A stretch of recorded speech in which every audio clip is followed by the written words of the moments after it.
Курманжандатка алайлык кара кыргыздардын ханышасы Иван Павлович Ивачев.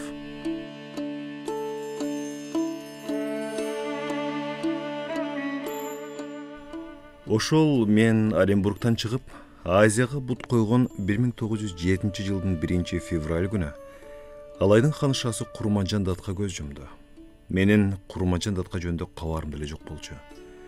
Ташкендеги анын өлүмү жөнүндөгү сөздөрдү анча таңазарыма албапмын. Түркстанга барганымда алайга да бармак болгон, бирок алайдын ханышасы туурасында сурамжылап билип коюш оюма да келген эмес экен. Түркстанга баргандарды кызыктыра тургандардын бири болсо эле Бухара эмири болчу. Мен чүй дегенде эле Бухарага бет алдымда февралдын аягында гана темир жолду бойлоп көк мелжиген Памир тоолорун көздөп чыгышка жол тарттым. Жол боюндагы Катта Коргон, Самаркан, Жизак шаарларына токтоп отуруп, Черняевден ат жалдадында Бухара Кокон хандыктарын чабыштырып келген өрөтөбөгө жеттим. 22 февраль түнү келип түшкөн Ходжент да мени кызыктырды. Эл алигече укташ элек экен. Колу буттарын төшөккө катышып, топ-тобу менен отту тегеректеп, көк чай ичип же чылым соруп, кийиз үстүндө отурушуптур. Жумуктогудай бүлбүлдөгөн шамдардын жарыгы түшкөн ушул сүрөт алигичи эсимден чыкпай калыптыр. Мен эч жерден Худжанттагыдай чыгыштын кайталангыс каада салттарын көргөн эмесмин. Айтмакчы, мен Худжанттан жумокчу маддахты да угуп калдым. Базардын бир жагын чайханалар ээлептир. Кийиз салынган кенен тапчандарда селде уронушкан сарттар каада күтүшө чынылардан чай ичип олтурушат. Базардын бир топ жерине таар төшөлгөн экен. Анын ортосундагы чечен чогулган көп элге колдорун шилтегилеп бирдемелерди кызуу айтып жатат. Четте отурган бир жаш жигит «Туура, ошондой, о, бали, да кулай түш!» деп кыйкырып, алынын жетишинче сүрөп жатты. Кийин билсем, чечендердин минтип кыйкырып сүрөп туруш Түркстанда илгертен келаткан каада экен. 3 күндөн соң бул жерде ыр чоору, ат чабышы менен Россиядан атайлап келген цирк, оюн шоогу менен жаз майрамы сейли болуп өттү. Бирок түрксандыктардын негизги оюну улак тартыш болот экен. Биринен бири өткөн мыкты аттарга минген жигиттер ортодогу улакка ат коюшуп, ар кимиси илип кетүүнүн амалында болуп атышты. Улакты белгиленген жерге алып барып ташташ үчүн өзгөчө бир шамдагайлык күч, амал айла керек. Улакты алып барып таштаган кишиге чапан жабылып, улактын этин ошол жердеги кадырман адамдарга бөлүп беришет экен. Хандык өкүм сүрүп турган учурда улакты көкпөрүчүлөргө беришчү экен. Кийин аны орус администрациясы токтотуп коюптур. Ходжентте каада салттар өзгөчө жакшы сакталыптыр. Кийинки биз барган хандыктардын борбору болуп жүргөн Кокондо орустар менен европалыктардын үстөмдүгү кадимкидей эле сезилип турат. Бул жердеги ысы чууга түшкөн соода сатыктан биз ойлоп жүргөн чыгыш турмушу көзгө элестебейт. Жада калса, Таатынакай хан сарайында офицерлери элешиптир. Жумуктогудай гүлзарлардын ортосуна да кампалар, чиркөө салыныптыр. Бийик дубалдар менен курчалган сарай ичин бүт орус аскерлери элеген. Түркстандыктар айткандай, Кокон чын эле жөөттөрдүн шаарына айланып кетиптир. Жибек менен, пахта менен болгон соода бул жакка көптөгөн шылуун жөөттөрдү алып келген экен. Кокондун өзүнүн илгерки жөөттөрү да баш көтөрүп алышыптыр. Мурун алардын жашоо турмушу өтө эле начар дешет. Алардын граждандык укуктарынын чектелүүлүгүнөн сейилде чалынганга да, чаар чапан кийгенге да, түр билбоо курчанганга да, ат мингенге да болгон эмес. Орустар бийликке келгенден кийин алар аябагандай эле эркиндик алышыптыр. Бухарадагы жөөттөр келгенде тез тирленип байышыптыр да, соода иши бүтүндөй алардын колдоруна өтүптүр. Кийинки Чуст, Наманган, Эски Маргалаң деген шаарлардын ичинен чоң базары бар Эски Маргалаң гана анча-мынча азиаттык шаар деп айткандай. Мен түшкөн поездге Меккеден келаткан зыяратчылар да түшкөн экен. Аларды ар бир станция сайын чогулган көп эл тосуп алып атты. Поезд токтоору менен элдин баары тең вагонго чуркашып, Меккеден кайтып келаткан жердештерин кыйкырышып куттуктап жатышты. Аларды жерге түшүрбөй эле атка же арабага чейин көтөрүп алып кетишет. Чогулгандардын баары тең зыяратчы ажынын бир жерине колдорун тийгизип калууга жан талашып атышты. Ага жакыныраак тургандары көктөн Кудай түшүп келгенсип, ажынын колун чепкенин өпкүлөшөт. Хан сарайында жашагандардын арасындагы кошоматтыктын, эки жүздүүлүктүн канчалык экени белгилүүгө, бирок бул жердеги Меккеге барып, ал жердин ыйык суусун ичип, ыйык жерин басып келген бактылуу мусулманга болгон урмат сый мага чын дилден көрсөтүлүп аткандай эле болду. Ферганада да ыйык жайлар аз эмес. Сиздерде бул жерде Енох, Ной, Иов, Давид, Соломон жана башка Тоораттагы каармандар жөнүндө айтып беришет да. Фергананын кай жеринде кимдин чокунганын, кимдин кай жерде көмүлгөнүн көрсөтүп беришет. Маселен, бул жердеги Соломондун тоосу, Сулайман тоону көрсөтүшөт. Бул Ош шаарынын четиндеги анча деле чоң эмес тоо. Жергиликтүү элдин айтымына караганда, Адам, Ной, Авраамдардай эле пайгамбар делген Соломон падыша алдына соко чеккен эки өгүздү салып, аскерлер менен келатыптыр. Ушул тоого жеткенде, «Өш, болду жетет» деген экен. Шаар ошондон ош болуп калган дешет.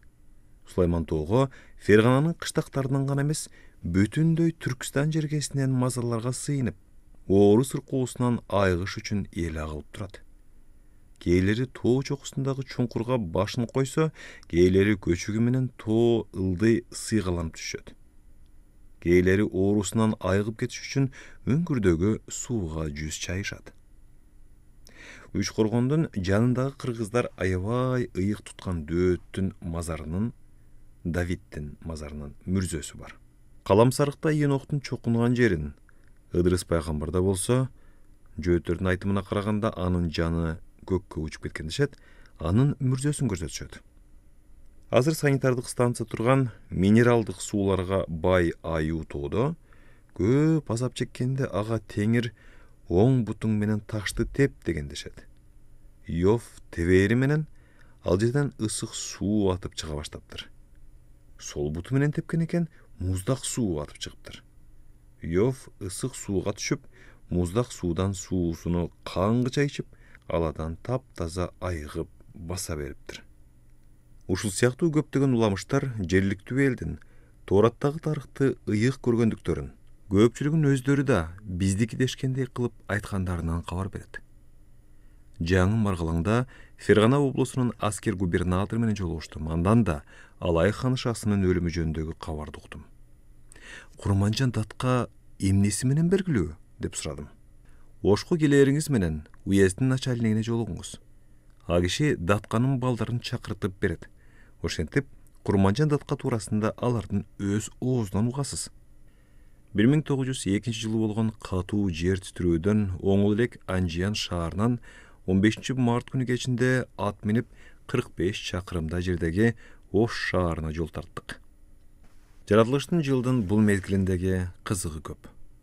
40 градус параллелинде турган бул жердеги март айында жадыраган эле жаз болуп турат. Күн Санкт-Петербургда июнь айында көтөрүлгөндөй эле көтөрүлөт. Бул жерде Тифлис, Константинопольдор менен бир киндикте жайгашкан. Жаратылыштан эмнелерди көрүүгө болот? Кардын кеткени деле көп болгон, бирок кылтыйып чыккан көк да көрүнбөйт. Жер ачуу тийген күнгө саргарып куйкуланып кеткен. Бактырактар бүчүр жарбай карайып турушат. Тегеректе дыңылдаган ары чымын чиркейдин үнү угулбайт. Эч кыбыраган жан жок өлүк өлкө сыяктанат. Түшкө жуук күн тим эле кадимкидей куйкалап кирет. Эгер былтыркы саргайып куураган чөп болбосо, могул көккө бой керген шыңга тиректер болбосо, бул жердеги жаратылыштын мындай түрүн түшүнсө болор эле. Бирок Ферганада дайыма мактаныч менен айтылган дүрдүйүм өсүмдүктөрдүн бар экенин көрүп турбайсыңбы? Бул күннүрү куйкалган кыбыр эткен жансыз өлүк тала азыртан эле кара алдынан кылтыйып көрүнгөн гүлдөр менен көк чөптөргө жедеп көнүп бүткөн түндүктөгүлөргө жаман таасир бербей койбойт. Ошко бараткан жолдо бөксө тоолор кез жерден айыл кыштактар кездешет. Алды жагыңдан, жан жагыңдан ак кар баскан Тянь-Шань тоолору калдайып көрүнүп турат. Мынакей жолубузда адырлар жатат. Эми аны айланып өтүүгө туура келеби? Жок, араба айдаган кыргыз коктунун ичин 2-3 жол айланды эле, алеки заматта адырлардын бетине чыгып кеттик. Күүгүм түшүп, төбөбүздөн толгон ай жаркып чыкты. Кадимкидей эле салкын түшүп калды. Кыштактардагы оттор акырында өчө баштады. Тоолор эмнегедир жолго чукулдап келип калышты. Мемиреген тынчтык менен таза абага мас болуп арабанын ичинде үргүлөй баштадым. Ошко түн ортосунда келип, шаардын чоң көчөсүнүн ортосундагы мейманканага токтодум. Конок үйүнүн бөлмөлөрү таза экен. Таң эртең менен туруп алып, шаарды кыдырып чыктым. Чиркөөнүн алдында чоң аянт бар экен. Калган жердин баары тең эле өкмөттүк, аскердик имараттар болуп чыкты. Тоодон күпүлдөп агып түшкөн ак буураны жээктеп, бак шакты келиптир. Алар деле анжиян бактарындай болуп, каркайып жылаңач. Ак буурага жыгач көпүрө салыныптыр да, жээгине таш, топурак төгүлүп кырдалып коюптур. Ар кайсы жерлердеги плотиналар менен дубалдар бул жерде суунун кандай кирээрлигинен кабар берип турат. Жазгы кирген суу ак бууранын көпүрөсүн алып кетпеген жыл болбосо керек. Эми кессондук көпүрө курмак болушуптур. Мени сайы ташка толгон дайранын аркы жээгиндеги уездин начальнигинин чоң паркына жиберишти. Анын кенен кесири салынган үйү тоо бетиндеги ажайып токойчодо жайгашыптыр. Көркөмү келишкен бул жерде бир кездеги Кокон хандарына тиешелүү жер болчу дешет. Бияктан Сырдарыянын баш жагындагы өрөөн бүтүндөй көрүнүп турат. Түндүк тарапта Жети Суу облусунун чегинде асман тиреген Тянь-Шань тоолору бири-бирине учкашышып олтурушуп чыгыштагы Кашкарды көздөй созулуп кетишет. Түштүктө болсо ак кар, көк муз жамынган Алай тоолору, батыш тарапта болсо Араван тоолору каркаят. Дайранын аркы өзүндө шаар жатат. Уездин начальнигинин үйүнүн жанынан жаңыдан кылтыйып чыгып келаткан көк чөптү көрдүм. Арасында сары, көк, кызгылт гүлдөр көзгө урунат. Биз парк менен Фергана облусунун биринчи губернатору Михаил Дмитриевичтин чатыры тигилген жар түбүндөгү түзөнгө Скобелевдин аянтына чейин бардык. Бул жерден ак буура алкынып аккан өрөөн ого бетер жакшы көрүнүп турат экен. Көк асман ар тараптан ак кар, көк муз баскан чокуларга илинип турат. Өрөөн ичинде тоо беттеринде чөп дүрүлдөп өсүп чыккандагы бул жердин керемет сүрөтүн көз алдыма келтирдим. Эми Курманжандатка жөнүндө эмне айтып бермекчисиз? Сизге ал туурасында капитан Авров менен анын уулдары жакшы айтып беришет. Ээрчишип алып, Ош уездинин Коен жатагына чейин билген капитандыкына келдик. Мергенчилик десе, ичкен ашын жерге кое салган капитан желлик кыргыздарга кошулуп алып, киши буту баспаган, эчки теке аркар кулжа батпаган жерлерге дала ирет барып келген. Капитандын үйү толтур эле жан жаныбарлардын мүйүзү, азуулары кеби экен. Ушул кийик, аркар, элек, камандардын бардыгы тең анын Алай тоолорунун Коен жатагына чейин билээрин айтып турат. Кечинде капитандыкына жергиликтүү бийликтин өкүлдөрү чакырылды. Коноктордун ичинен көңүлүмдү Курманжан Датканын уулу Махмутбек бурду. Ал Орус Түзем мектебинин мугалими, котормочу Жамшитбекти ээрчитип алып, Оштон 13 чакырымда жерде турган Маады кыштагынан келиптир. Махмутбек жүзүнөн кан тамган, каттай кийинген чепкендеринен улам ого бетер толук көрүнгөн киши экен. Башында саймалуу тебетей, анын сатинден тигилген чепкен кийип келгенине караганда, капитандыкында сый коноктордун болоорлугун билбесе керек деп ойлодум. Орусча 3-4 эле сөз билет экен. Элдин сөзүнө кошулбай жалдырап отуруп калып жатты. Котормочу Жамшит жакында эле өлгөн Карабектин уулу Махмутбекке тууган болуп калат. Ошол котормочу аркылуу берилген суроолорго ал илгиртпей үнүн бек чыгарып жооп берип олтурду. 59-га келип калганы менен тышынан бир топ эле чырымтал көрүнөт. Анын өзүнүн тагдыры да кызык экен. Азыр жөн гана көчмөн кыргыз өңдүү жашайт дешти. Кокон хандыгынын мурдагыдай алайга таасири болгондо Махмутбек кара кыргыздардын баарын башкарып, колунда датканын чексиз укугу болмок.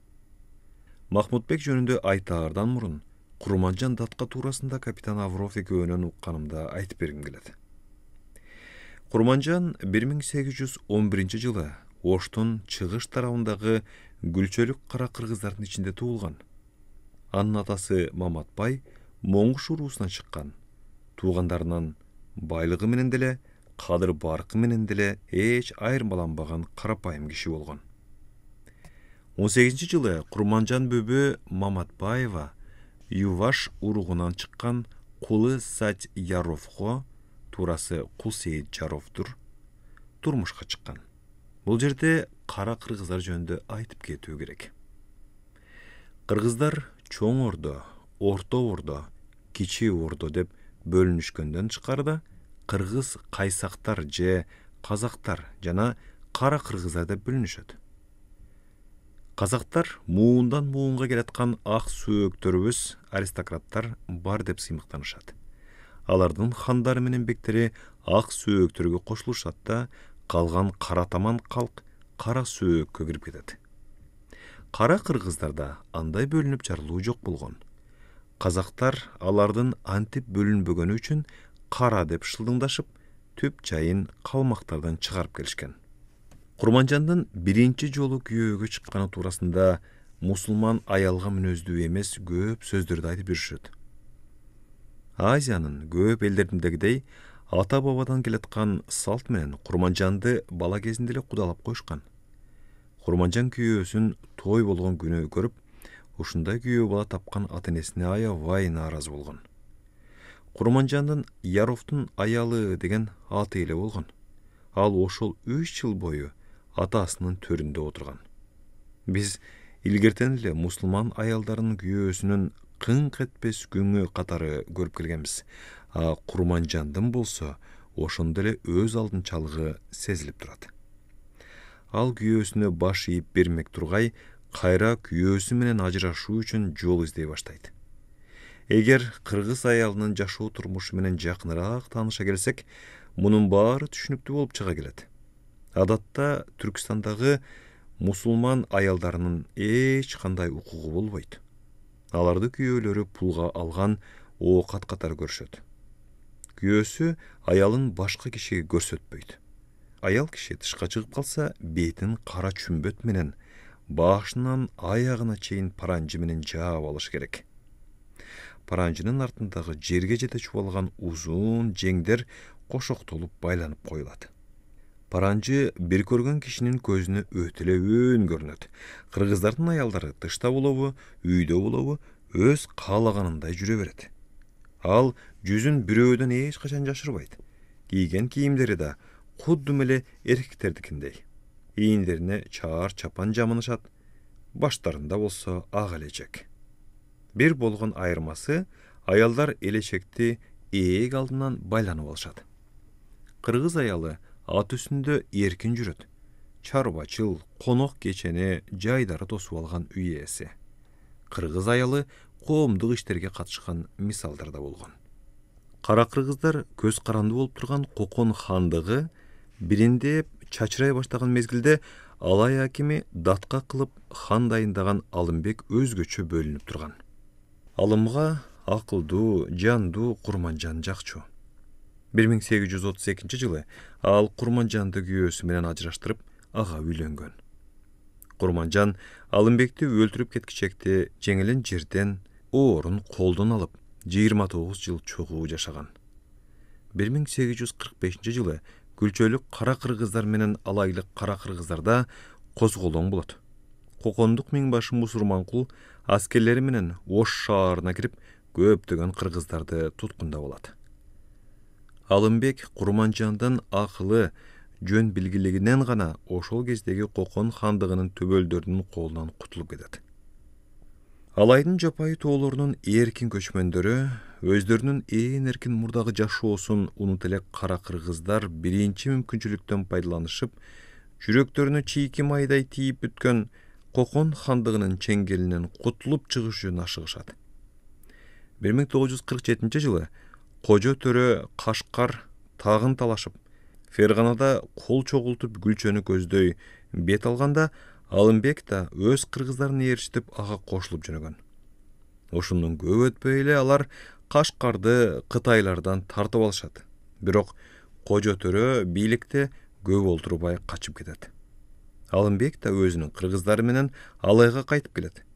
Кытайлардан корккон кашкарлыктар аларды кошо ээрчи келишет. Терек даван ашуусунда көз ачырбаган катуу бороон чапкын болот. Январ айы болчу. Көптөгөн эл өлөт. Көбү ачкадан кырылат. Элдин оокат жайынын баары жолдо таланып кетет. Аман калган кашкарлыктар тамак сатып алыш үчүн Ошто кыздарын 2 сомго сатышат. Наливкин жазган Кокон хандыгынын тарыхында Алимбай же Алимбек Анжиян акими же болбосо Анжиян вилаятынын башкаруучусу деп жазылган. Ошол кезде улам бир шаарды каратып алып, түндүктөн орус аскерлери келаткан. 1860 жылы күзүндө Малляхан өзүнүн сарттарына орустарга каршы чыгууга буйрук берет. Аларга Алымбек башында турган кара кыргыздардын отряды кошулат. Кышкы суук күчүнө кирип турган мезгил эле. Сарттар тоңуп, ачкадан өлө баштайт. Ошондо Алымбек өзүнүн кыргыздары менен Анжиянга кирип кетет. Милляхан кийинки жылы да орустарга каршы камдана баштайт, бирок кыргыздар кошулуудан таптакыр баш тартышат. Хан Алымбекти кармап келүү үчүн кишилерди жиберет. Бирок ал Гүлчөдөн аркы жаткан тоолорго качып кетет. Баргандар анын оокат жайын гана олжолоп келишет. Алымбекти баласынын айтуусуна караганда 1861 жылы болгон Кокондогу чоң козголоңдун учурунда өлтүрүшкөн. Башка маалыматтарга караганда ага 1863 жылы уу берип өлтүрүшкөн. 50 жаштагы Курманжан жесир калат. Кара кыргыздардын козголоңунан корккон Кокон бийлиги андан Алымбектин киши колдуу болуп өлгөнүн жашырып коюшат. Бул туурасында ал кийин гана угат. Кокон ханы Худаяр колдош үчүн Бухар эмири Саид Музаффар Эддин аскерлери менен Ошко чейин бир каптап өтөт. Ал жерден Саид Музаффар Эддин Курманжан экөө таанышып калат. Кара кыргыздардын ичиндеги Курманжандын кадыр баркын билген эмир мусулман салтына туура келбесе да, ага датка деген ардак наам берип, белек бечкек менен кадырлап сыйлайт. Алымбектин улуу уулу Жаркынбай өзүнүн атадан калган даткалык наамын өгөй энесине туура көрөт. Анын өзүн 1864 жылы Оштун акими кылып дайындашат. Ошол кезде орус аскерлери улам жакындагандан жакындап келе берет. Сырдарыянын жээгин бойлой жашаган мусулман эли бүт бойдон генерал Черняевке каршы көтөрүлүшөт. Бирок өздөрүнүн жылаңач баатырлыгы менен орус куралына каршы эчтеке кыла алышпайт. Орустар менен болгон кармаштардын биринде Жаркынбай укка учат. Түркстан үчүн ушундай чакчылекей мезгилде Коконду Худаяр хан кайрадан такка минет. Курманжан Коконго шашып келет. Хан анын даткалык наамын дагы бир жолу ырастайт. Оштун акими кылып өлгөн Жаркынбайдын ордуна анын улуу уулу Абдылдабекти дайындайт. Кара кыргыздар, коңшулаш элдер акылдуу иштерман датканы даңташып, өзлөрүнүн арасында болгон талаш тартыштарды чечүү үчүн анын боз үйүнө келип турушат. Кокон хандыгы ыдырап турган ушундай беймаал мезгилде эркиндикке көнгөн көчмөндөрдү башкарып туруш үчүн өзгөчө бир жөндөм керек эле. Орустар Ташкенди, Ходжентти, Өрөтөбөнү каратып алышат. Кокондун өзүндө болсо хандардын бири кетип, бири келип турган учур. Молдо, Эшен, Думаналар элди каапыларга каршы ыйык согушка, газабатка үндөп турушат. Жардамга Бухара эмири чыгат да Жизах, Самарканд, катта кургандарды таштай качып, ал да орус замбиректеринин алдында аласыз болуп чыга келет. Акыры 1875 жылы Кокон хандыгы кулайт да Сырдарьянын үрөөнү бүт бойдон орустардын колуна өтөт. Кокон хандыгынын так талашуучулардын акыркылары Насриддин менен Пулатбектин бирөөн Кокондо, бирөөн Маргалаңда дарга басышат.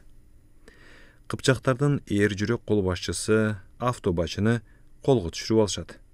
Пулатбек тарабындагы көчмөндөрдүн дагы бир кол башчысы Курманжандын уулу Абдылдабек алайга чегинет. Кара кыргыздар бороон чапкындуу куш үчү өтө алгыс көк мелжиген ашуулары бар аска тоолоруна ишенишет. Алар менен Памирдин эли жүргөн жерге орустар кайдан жете алсын деп ойлошот. Эмне болсо да алысыраак бололу дешип, алайлык гүлчөлүк кыргыздар жогорулап көчүп кетишет. Курманжан болсо Кашкардын чек арасына жакын Көк сууга көчөт. Анын баатыр уулдары алайга орустарды киргизбеске шарт кылышат. Алар кол чогултушуп, негизги дешкен ашуулар менен капчыгайларды ээлешет. 1876 жылы Ошко орус армиясынын жаңы чыгып келаткан жылдыздарынын бири Скобелев келет. Кыргыздар киши эмес, чычкан өтө алгыс жаңы арык коктусун ээлешет. Анын үстүнө аларды тоо дайрасы да коргоп туруучу. 25 апрель күнү алар түндүктүк баатырлардын бүркүттөрдүн уясын кантип алууну билишкендерине карабай Скобелевдин отрядына катуу каршылык көрсөтүшөт.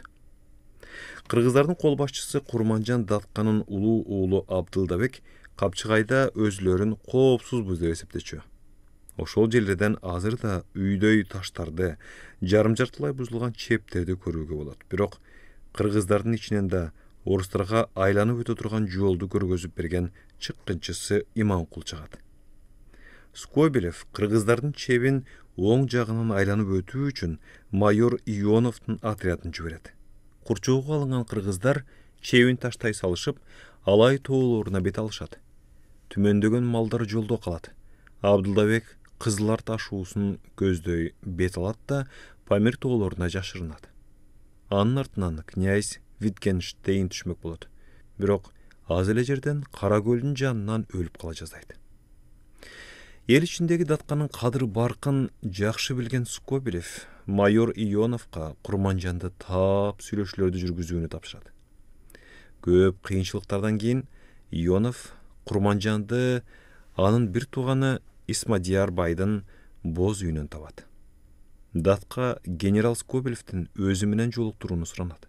Бирок камакка алышпаса, басмырлашпаса гана бара тургандыгын айтат. Ионов Датканын койгон шартына макул болуп, убадасын катуу берет. Датка майордун сөзүнө ишенип, топ кыргыздын коштоосу менен орус падышасынын башкы генералынын турган жерин көздөп бет алат. Скобелев алай ханышасын, Курманжанды орус офицерлери ушинтип атыша турган, урматтап тосуп алат. Аны генералга улуу Камчыбек менен небереси Мырзапаяз коштоп келет. Скобелев котормочу аркылуу Датка менен көрүшкөнүнө курсан экенин айтып, алай кыргыздарынын арасындагы анын кадыр баркын өзгөчө белгилейт да элди Россия тарабына өтүүгө үндөөнү суранат. Генерал анын уулдарынын эр жүрөктүгүн мактап, эгер алар алайга келип тынч жашашса, эч кимисине тийбөөгө убадасын берет. Чыгыш элинин илгертен бери келаткан салты менен Скобелев Датканын урматына дасторкон жайып, өз колу менен парча чапан кийгизет. Жеңилген кыргыздардын жол башчысына орустардын койгон талаптарына макул болбостон башка эч айласы калбайт. Ушуну менен кара кыргыздардын өз эркиндиги үчүн болгон күрөшү токтойт. Датка мындан аркы кан төгүшүүнүн кажаты жок экендигин түшүнөт да, колуна курал алгандардын бардыгы айылдарына тынч келе беришсин деп кабар айттырып, бүт алайга кишилерин чаптырат. Ал балдарын да айылга келишип, тынч оокат кылуусун суранат. Анын 3 уулу Махмуд Хасан Батыр энесинин тили менен Ош уездине кайтып келишет. Ошол кезде крайдын начальник болуп калган генерал Кауфман алардын баарын болуш кылып дайындайт. Алай акими Алымбектин улуу уулу Абдылдабек капырларга баш ийип болуш болуп, үйдөн орус казнасы үчүн салык жыйгысы келбейт. Ал Памирден Оғанстанга ашып түшөт. Ошол эле жылы Меккеге ажылыкка жөнөйт, бирок жолдо каза болот. Кыргыз элинин каада салты боюнча Абдылдабектин сөөгүн алайга алып келишет да Гүлчөдөгү тууган уруктарынын жанына чоң сый урмат менен коюшат. Оштун биринчи уездик начальниги же акими болуп майор Ионов дайындалат. Курманжан Датка аны менен тез кездешип турат. Кийин экөөнүн мамилеси Датка өлгүчө үзүлбөй достор бойдон калышат. Курманжанга Россия төбөлдөрү жазган бир кучак кат Махмудбекте азырда сакталуу. Андагы каттын көбү досу аскер губернатор Ионовтон. Ал каттарды окуп отуруп, алар далай жолу бири-бирине белек печкек, фото сүрөттөрдү тартуу кылышканын билүүгө болот. Түркістандагы орус бийлигинин өкүлдөрүнүн дээрлик бардыгы Алай ханышасына көңүл бөлүшүп, жазган каттарында же жолугуп сүйлөшүү учурларында аны мурдагысында эле Датка деп урматташкан. Мисалы, ал 1892 жылы Гүлчө чебинде генерал-губернатор барон Вревский менен кездешкен. 80-деги кемпир генерал-губернаторга жолугуш үчүн 80 чакырым жердеги жайлоодон атчан келген.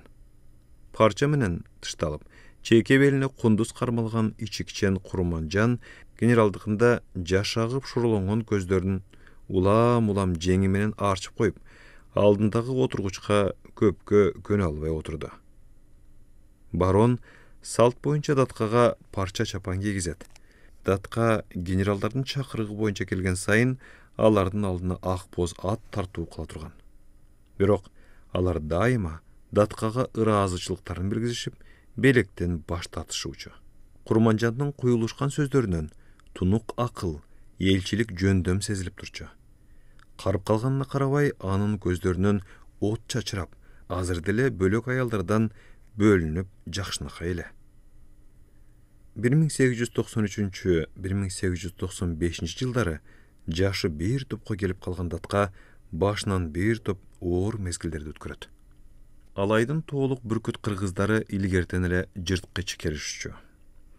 Асман чатырынын Памир, көк мелжиген тоолоруна Алай, Тяньшань тоо тармактары чыгып кетишип, алар жакынкы тоолордогу өз олжолорун күтүп жатышчу. Чыгышта Кытай Кашкары, батышта Бухар Дарвазы менен Кара тегини, түндүктө берекелүү Фергана өрөөнү керилип жатат. Барымта ала турган жерлер көп.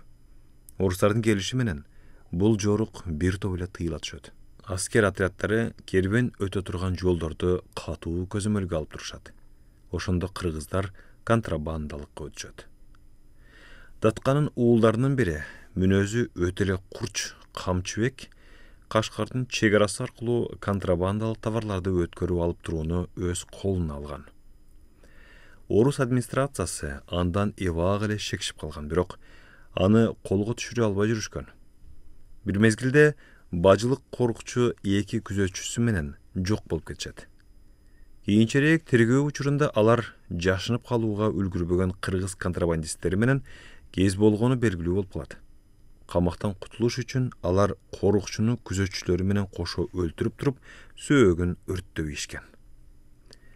Эри жүрөк курч мүнөз Камчыбекти али бала Датканын кенже небереси Арсланбекти, Гүлчөнүн болушу Махмудбекти аларды катканы үчүн жана контрабандисттердин тобунун начальниги катары кармашат.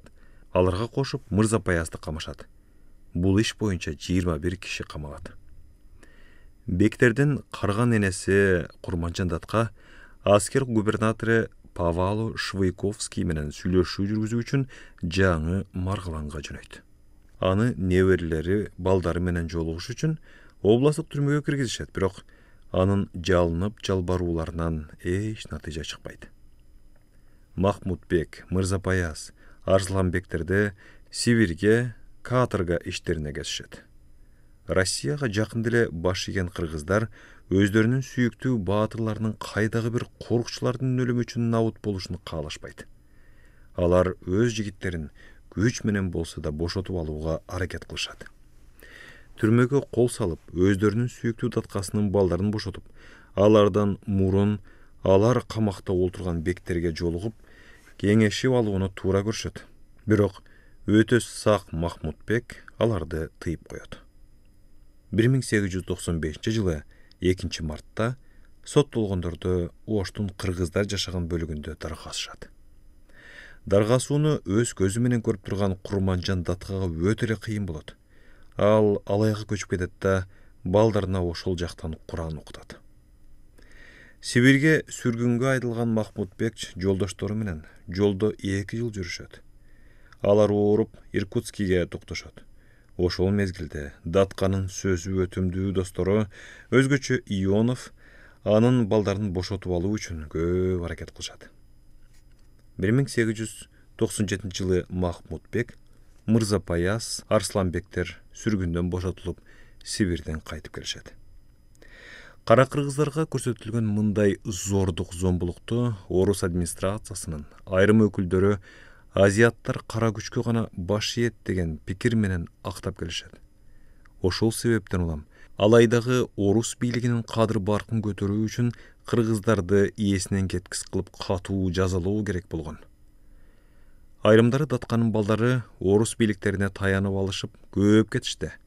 Өз болуштуктарында каалагандарын жасап, элге өз билгендериндей салык салышып, элди өз билгендериндей талап тоноп атышат деп айтышкан.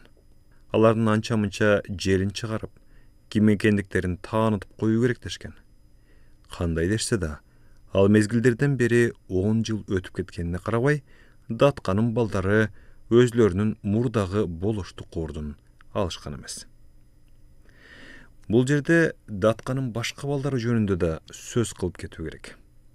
Анын 2 уулу Батырбек кыргыздардын Скобелевке жасаган ийгиликсиз каршылыктарынан кийин Кашкарга өтө качып, ал жакта 1877 жылга чейин жүрөт. Кийин энесинин суранычы боюнча Ош уездине кайтып келип, болуш болуп дайындалат. Ал 1895 жылы өлөт. Датканын 4 уулу Хасанбек дагы агасы Абдуллабек менен 1877 жылга чейин Ооганстанда болушат. Кийин аны дагы Ош уездине болуш кылып дайындашат. Азыр Хасанбек Алымбектин медресесинде мутевали, же болбосо атасы диний окуу жайына керес кылып калтырып кеткен оокат жайдан түшкөн кирешенин башкаруучусу болуп турат. Хасан бир кезде 14 күнгө хан тагында отурган. Азыр Ош базарында кызыл товар саткан Кудайкулдун кызына үйлөнгөн.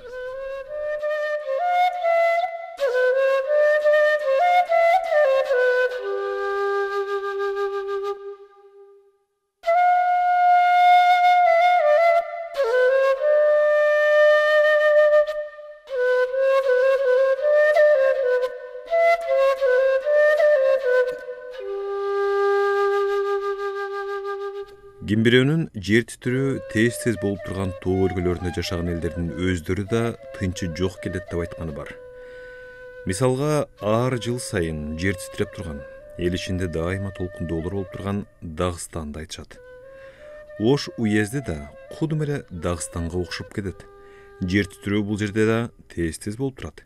Жакында эле Оштон 46 чакырымдай жерде турган Анжиан шаары кыйрап калды. Чын эле бул жактын элине да тынчы жок.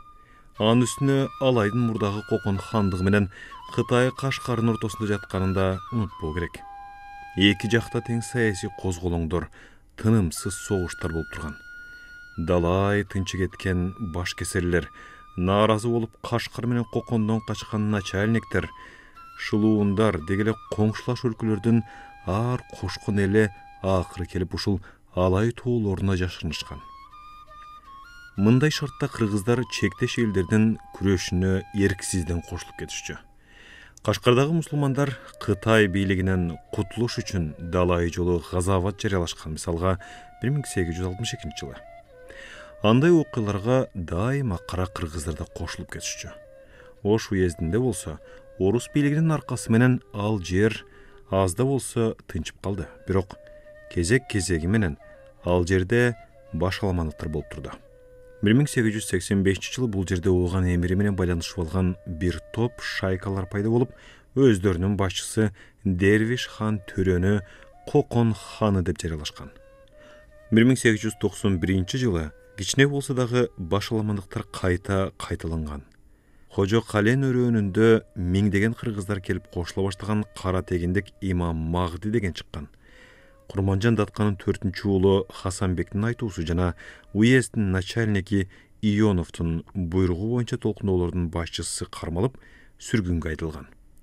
1898 жылы жаңы чоң көтөрүлүш даярдалып, орустарга каршы газаават жарыяланмак болот. Мага бул көтөрүлүш жөнүндө туура эмес пикирлер айтылгандыктан көбүрөөк токтолууга мажбур болом. Түркістандық аскер администрациясы көнүп калган жерлерди калтырып кетүүдөн корккондуктары үчүн кийин бул крайдын ички иштер министерствосунун карамагына өтүп кете тургандыгы үчүн аскер бийлиги бул жердин дагы эле зарыл экендигин өкмөткө далилдөө максатында анжияндык кан төгүү атайылап уюштурулган дешет. Чын чынына келгенде газаваттын жарыяланышын бул элдин динге болгон сокур сезими менен гана түшүндүрүүгө болот. Эгер мусулмандар өздөрүн Курандын окуусуна берилгенбиз дешсе, анда алар капырлар менен согушту тынбай жүргүзүүнү үгүттөөлөрү керек.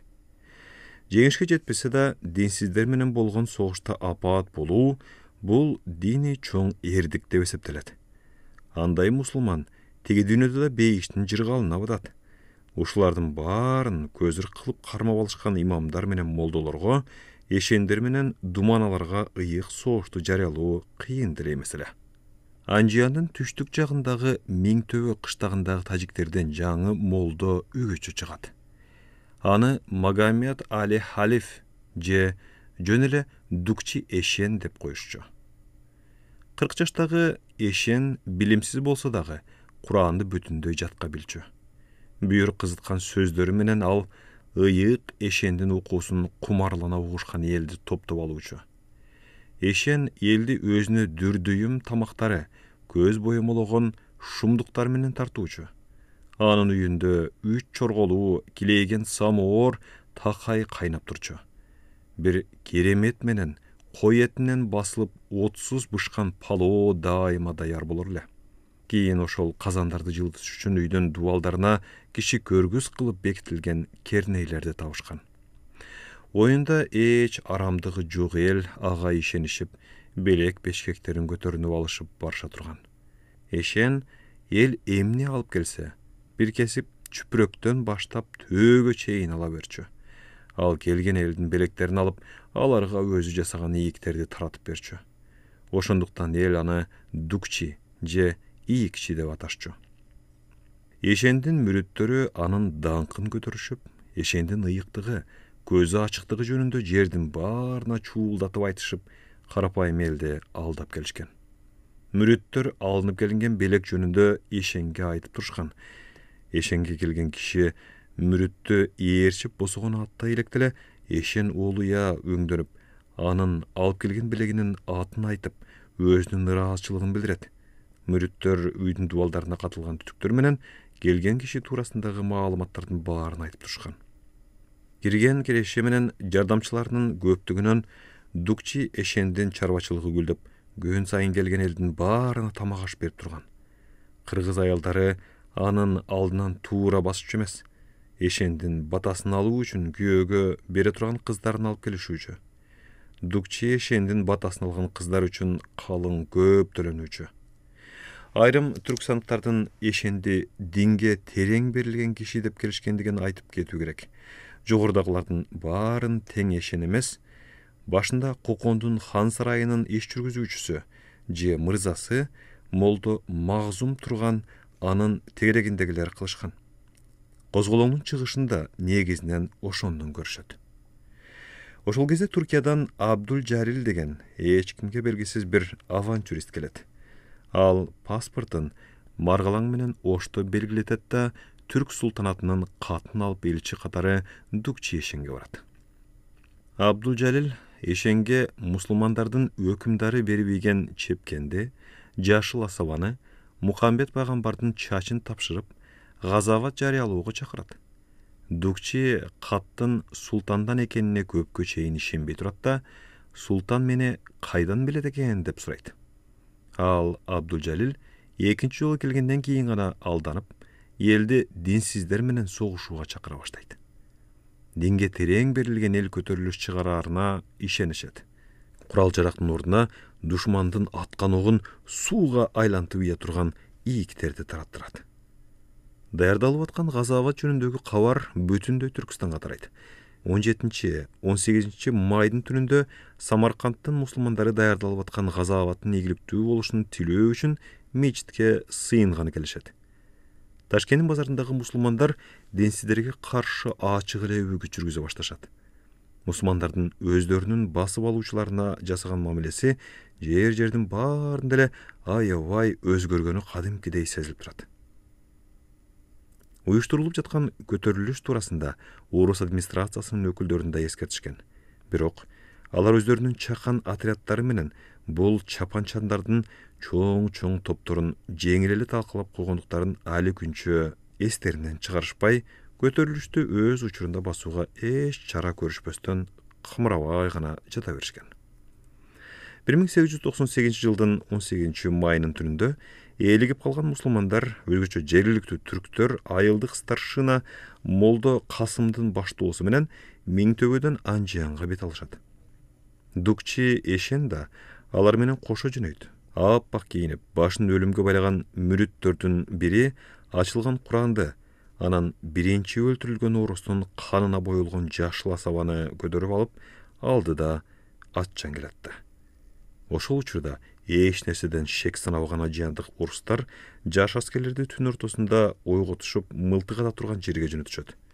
Калган эки барактагы аскерлер катуу уктап жаткан болот. Офицерлердин коңшу барагындагы дежур офицер гана уктабай китеп окулдурат. Таңга жуук ал кайдагы бир кыйкырык чууну, аттардын дүбүрүтүн угат. Дал ошол кезде ээликкен мусулмандар аскерлер жаткан барактын бирине жулунуп киришип, уйкуда жаткан жоокерлерди кескилеп, сайгылап жатышты. Кээ бир каны кызуу жигиттер барактын ичине аттары менен кирип барышып, кээлери орустарды согулган тосмонун тышынан сайып кетип атышты. Мындай ызы чуудан коңшу барактын аскерлери ойгонуп кетишти. Алар мылтыктарын ала коюшуп, аянтка чуркап чыгышты. Бирок мылтыктарынын октору жок болчу. Ошол маалда уктабай китеп окуп олтурган офицер револьверин көтөрүп тышка чуркап чыгат. Таңкы үрүл-бүрүлдө ак кийимчан офицерди мусулмандар мүрүттөрдүн бири го деп ойлошуп, штыктарын сунуп, чокмуроктошуп калган аскерлер тарапка өткөрүп жиберишет. Ал жактан фельдфебель чуркап чыгат да, анын жашигинде кароол үчүн келген октордун бар экенин айтат. Офицер «Тез алып кел!» деп кыйкырат. Аскерлер бир заматтын ичинде кундактары менен жашикти талкалап ийишет да, окторду тарата коюшуп, козголоңчуларды аткылап калышат. Эшендин анча-мынча кишисинин бөлөгү бүт качып кетет. Баарынан да мусулмандардын таң калганы элге эшен таратып берген ийиктердин эч нерсеге жарабай калгандыгы. Мүрүттөр элге бул ийиктерди динсиздерге кичине эле тийгизип койсо жан таслим болоору туурасында айтышкан. Эгерде динсиздер мылтыктары менен аткылап киришсе, алардын мылтыгынын оозунан ук эмес, суу агып калаарын да түшүндүрүшкөн. Эгер жолдон сарттар бизге кол салса, октору жок мылтыктарыбыз менен эмне кылмакпыз? Дешти ошол түнү мылтык атканы кетип баратышкан жаш аскерлер. Ошондо ал биздин мылтыктарыбызды эшендин чын эле дубалап салганына ишенип калышмак. Баарыбызды жок кылып, сонунду көрмөк экенбиз да. Нуукат болушунун кыргыздары да ошол көтөрүлүшкө катышкан. Хандардын мезгилиндеги алардын башкаруучусу Молдо Омурбек Алимов датка Ош шаарына калпыстан кол салыш үчүн өз кыргыздарын Атамеректин дөңүнө чогулткан. Тегеректин баары бул жерден алаканга салгандай көрүнүп турчу. Бул жерде турган киши Миңтөбө менен Ошто болуп аткандардын баарын кадимгидей көрүп турмак. Курманчан Датканын балдары да даярдалып аткан көтөрүлүштөн кабардар болушуп, балким тапшырма да алган болуштары керек. Бирок көтөрүлүш бүгүн эртең деп турганда, алардын өтө сак тууганы Карабек Оштогу уезд начальнигине барып, мусулмандардын аларга кол салганы жатканы жөнүндө айтып койгон. 17 май күнү Ош уездинин начальниги кишилерин ээрчитип алып, көтөрүлүштүн чоң кичине болорун билбей туруп эле эл чогулуп жатат деген ата меректи көздөй салып уруп чаап жөнөгөн. Кыргыздар начальник жөн эле кайдан чаап келсин, артында жүздөгөн казак орустар келатса керек деп ойлошот. Бул сөз көтөрүлүшкө чыккан элдин арасына тез эле жайылып, чогулган эл таркап кетет. Уезд начальниги ошол эле күнү Маргалаңдагы губернаторго телеграмма урат. Бирок элдин айтымына караганда ал телеграмма Анжиянда болгон кыргындын эртеси күнү гана окулат. Козголоңду тез эле басышат. Дукчи Ешен дарга асылат. Абдулжалил изин суутуп кетет. Молдо Зияутдин Кашарга кире качат. Орустар козголоң үчүн катуу өч алышат. Анжияндагы мусулмандар мууздап кеткен 22 киши үчүн орус аскер соту миңтөбөлүк жүрүшкө катышкан 22 кишини дарга асууга өкүм чыгарат. Кыргыздардын башчысы Молдо Омурбек Алимов датка менен хандын мурунку паңсаты Сатыбай Ракибиевди Оштон кармашат да сүргүнгө айдашат. Омурбек көп өтпөй ошол жактан өлөт. Миңтөбөлүк Молдо Касым качып кетип, 2 жылдан кийин кайра кармалат. Чыгыштагы салт боюнча Миңтөбө кыштагын жер менен жексен кылышып, бир отоло атын өчүрүшөт. Байлары жер которот, кедей кембагалдарына жер беришип башка жакка көчүрүп кетишет. Алар жерлүү болгонуна сүйүнүшөт да жаңы кыштагын мархамат деп аташат. Миңтөбөнүн эски ордун орустарга беришет. Алар бул жерде 200 түтүндүү орус кыштагын курушат. Бул ирет датканын балдары кырсыктан тыш болушат. Оштогу орустарга даярдалып аткан козголоң жөнүндө айтып келген Карабекти алтын медаль менен сыйлашат. Сый чапан жабышып, пенсия чектешет. Ошол Карабек жакында эле өлүптүр. Бирок кыргыздар анын ыйык согушка кылган чыккынчылыгын али күнчө унутпай келет экен. Биринчи жолу болуштукка шайлоо болуп, Карабектин уулу болом дегенде, алайлык кыргыздар аны колдобой коюшуптур. Дукчи Ешен өлөөрүндө орустардын күчтүү экендигин, козголоңдун жеңээрине көз жетпей тургандыгын айткан. Ошонун баарын сезип туруп, анын газабатты жарыялоодон башка аргасы калган эмес.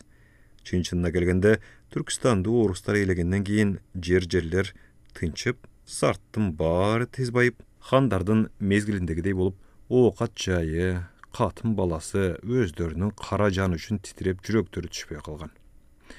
Бир жагынан орустар элдин жашоо турмушуна өздөрүнүн жаңы тартибин, адамдын пейилин бузган каада салттарды кошо ала келишкен. Мусулмандардын ичинде да ичкилик ичүү, уурулук кылуу, элди алдоо сыяктуу жаман көрүнүштөр пайда болгон. Ошондуктан азыр ыйык Куранга чыккынчылык кылгандан көрө, ыйык согушта динсиздер менен кошо өлүп, бейишке чыккан Аль-Жаннат деп коюшат, жакшы деп калышкан. Козголоңдон кийин генерал-губернатор Духовский Ош уездине келип, Курманжан даткага кезигет. Карыган кемпир Кытайдын кара көк кымкабынан чепкен кийип, башына элечек оронуп, уулу менен небересине жетелетип келет. Генералдын жардам керекпи деген суроосуна Кудайга шүгүр, мага эчтегенин кереги жок. Ушул карып калган кезимде Пашанын ишинин гүлдөп турушун Кудайдан тилейм. Менин балдарыма көрсөткөн урмат сыйыңар үчүн рахмат, дейт. Бала чакаңыз көптүр? Деп сурайт генерал. Билбейм, 5 баламды, багып алган уулумду, неберелеримди билем. Саны канча экенин билбейм. Көп, дейт ал колун жайып. Анын бала чакасынын саны 183 киши дешет. Азыркы учурга чейин тирүү калганы 98 адам. 2 уулу, 2 кызы, 31 небереси, 57 чөбүрөсү, 6 чебиреси бар. Өлгөндөрүнүн саны 85 киши. Курманжан датканын орус падышасы үчүн Кудайга сыйынам дегени жөн эле ооз учунан айтылган сөз эмес. Датканын уулу Махмудбек 1901 жылы 9 майда генерал-губернатор Ивановго кат алып келген. Ал катында Курманжан датка мусулмандардын ыйык мазары Хазрет Асфи ибни Эль-Баркияга сыйынганы келгендердин баары менен чогуу падыша үчүн сыйынганын жазып ийген. азыркы бийлик жүргүзүп жаткан падыша да Датканы көз жаздымында калтырган эмес. Бир жолу ал Курманжан датка кымбат таш чөгөрүлгөн шакек, кийин алмаздалып кооздолгон алтын саат белек кылат. Датканын көзү тирүүсүндө 8 генерал-губернатор алмашат. Ош уездиндеги ага жолуккан губернаторлордун баары ага өз белектерин тартуулашкан. Бул жердеги биз жазганда албетте Курманжан Датканын турмушун толук чагылдырбайт. Биз анын орус администрациясы менен гана болгон мамилеси туурасында сөз кылдык. Анын балдарынын алай тоолорундагы жайлуулуп жүргөнү, кышкысын жакага түшүп эли журтун кандай башкарганлыктары, алардын кыргыздар ичиндеги күнүмдүк турмуштары туурасында көп сөз кылышпайт. Датканын шаардын турмушуна кайдыгер болгону, жайы кышы менен алай тоолорун аралап конуп көчүп жүргөнү гана белгилүү. Өмүрүнүн акырына чейин ат үстүнөн түшкөн эмес. Ушул жылдын 1 февралында 96 жашка караган учурунда Курманжан Датка Мады айылында туугандарынын арасында көз жумган. Датканын улуу уулу Махмутбек энесинин өлгөнү туурасында дароо эле Күлчөдөгү өзүнүн досу капитан Авровко кабар айттырган. Капитан кабар жетери менен алайдын ханышасына көз көрсөтүп келет. Датканы коюу аземин мага ошол капитан Авров айтып берди. Сөөктү кыргыздардын салты боюнча жерге жаткырбай, парча менен жаап үстөлгө коюшат.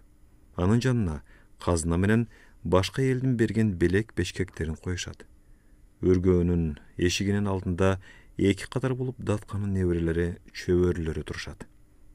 Келгендерди улам бир уулу тосуп алат да, келген тууган туушкандары өкүрүп беришет. Боз үйдүн ичинде да Датканы жакын аялдары кошуп олтурушат. Капитан чогулган миңдей кишини көрөт, бирок коңшулаш айылдардан келген элдин аягы тыйылбайт. Сөөктү баг ичиндеги аянт калып чыгышат. Ошол эле учурда имамга келген оокаттар жүктөлгөн төөнү жетелеп чыгышат. Имам ошол эле жерден кыска кайрып Куран окуйт. Анан сөөктү арабага салышат.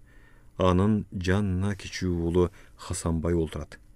Улуу уулу Махмутбек болсо элдин коштоосу менен атчан жөнөйт. Өлгөнгө келген эл шашпай Ошту карай бет алат. Оштун чоң мүрзөсү Сары Мазарда анын дарга асылган жакшы көргөн уулу Камчыбектин жанына мүрзө казылып коюлган. Мады менен Оштун ортосу 13 чакырымдай. Ар жак бер жактан келген кишилер кошулуп, өлгөнгө келгендердин саны көбөйө берет. Баары тең атчан, жөөсү да көп. Арабанын алдына түшкөн неберелери өкүрүп баратышат. Көзгүбүз элең сен биздин, дейт туугандарынын бири.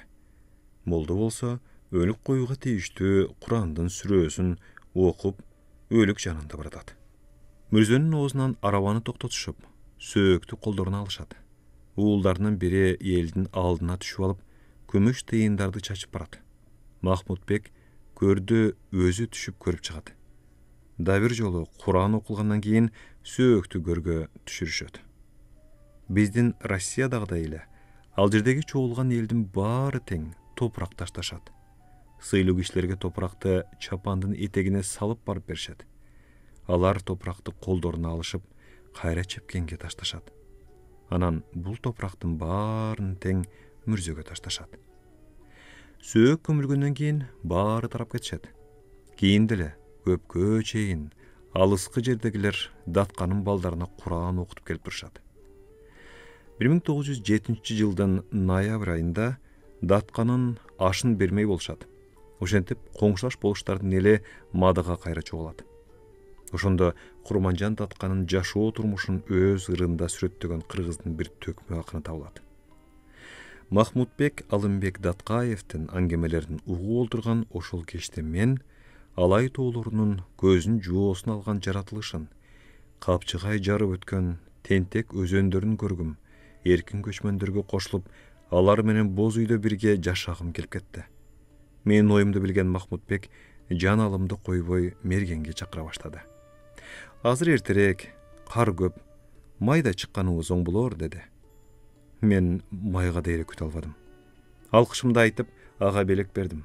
Махмутбек белегимди кунт коюп алганы менен Ага жаңылык эмес экенин туйдум. Көрсө ал тоолордо өзгөчө күндүз адашып калбас үчүн дайыма кичинекей компас алып жүрөт экен. Ал компасты тумандуу күндөрү намаз окуурда кыбланы табыш үчүн да пайдаланат экен.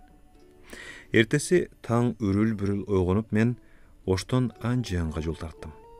Мүрзөнүн жанынан өтүп баратып, кыштан салынган бийик мүрзөнүн жанында Куран окуп отурушкан эки аялды көрдүм. Андан ары Сулайман тоосуна савап жасоо үчүн бараткан элди көрдүм. Андан ары бактын башында орнотулган таш секичеден эртең мененки багымдатка чакырган азанчынын коңур үнүн уктум. Эмнеси тоораттык эмес. Мусулмандар ыйык туткан улуу көсөм айткандай, мындай динди Израилден да таппайсың. Которгон Эсентур Кылычев.